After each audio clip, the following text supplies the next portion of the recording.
O preço do ouro anda a subir em flecha. Para alguns analistas, isto é mais do que uma boa notícia para quem investe. É quase como um alarme de incêndio para a economia dos Estados Unidos.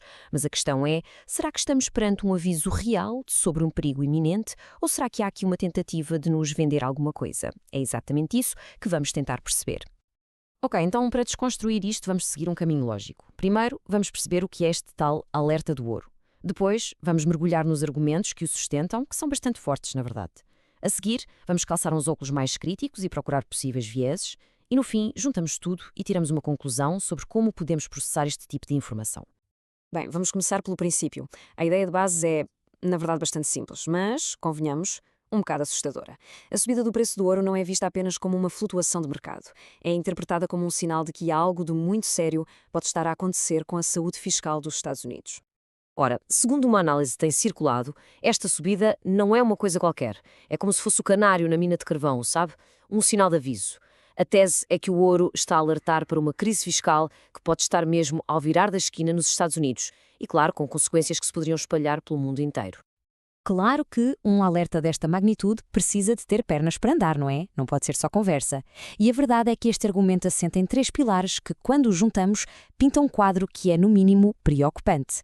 Vamos olhar para cada um deles para perceber a força desta tese. Então, em que é que se baseia este argumento? Basicamente, em três grandes ideias que, quando juntas, contam uma história.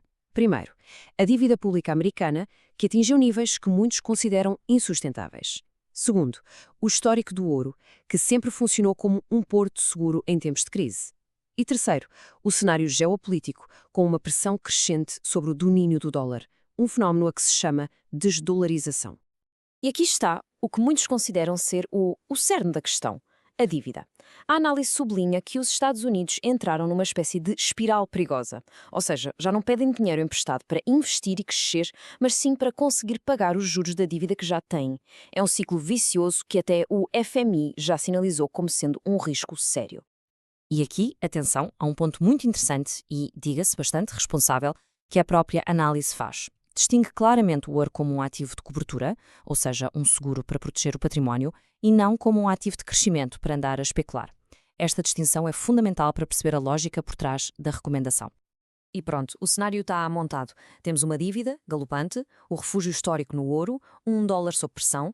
A imagem que nos é pintada é lógica, é coerente e, sem dúvida, preocupante. A narrativa parece fazer todo o sentido, certo? Bem, a história parece sólida. O aviso parece claro. Mas será que a coisa é assim tão linear? Será que esta análise é completamente imparcial? É aqui que temos de mudar um bocadinho a perspectiva e começar a fazer outras perguntas. É que quando começamos a olhar não só para o que está a ser dito, mas também para como está a ser dito, começam a aparecer algumas pistas interessantes, potenciais vieses, algumas estratégias de comunicação que merecem ser analisadas com mais cuidado. Reparem bem nas palavras escolhidas. Não dizem apenas risco, dizem risco global sistêmico. Não dizem dívida alta, dizem níveis loucos de dívida.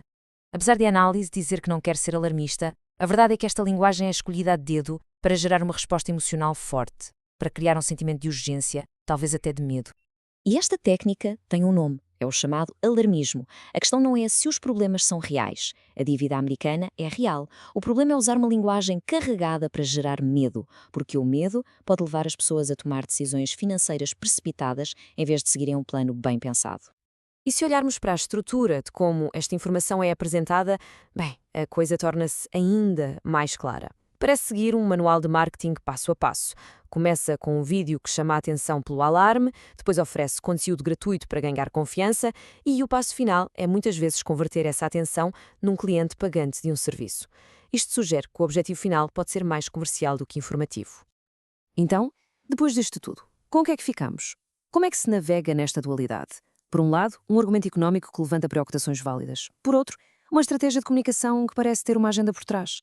E a conclusão-chave é esta e é muito importante. É perfeitamente possível aceitar que os problemas económicos são reais e sérios e, ao mesmo tempo, ser muito cético em relação a quem apresenta a solução milagrosa. Uma coisa não anula a outra. Podemos reconhecer o problema sem necessariamente comprar a solução que nos é vendida. No fundo, a grande lição é esta. Em vez de reagirmos com o coração, com base no medo e na urgência que nos tentam impingir, a abordagem mais inteligente é quase sempre usar a cabeça. ter uma mentalidade analítica. Isso significa separar os factos da retórica, focar numa estratégia diversificada e resistir à tentação de tomar decisões a quente. E isto deixa-nos a pensar numa questão final, que é talvez a mais importante de todas.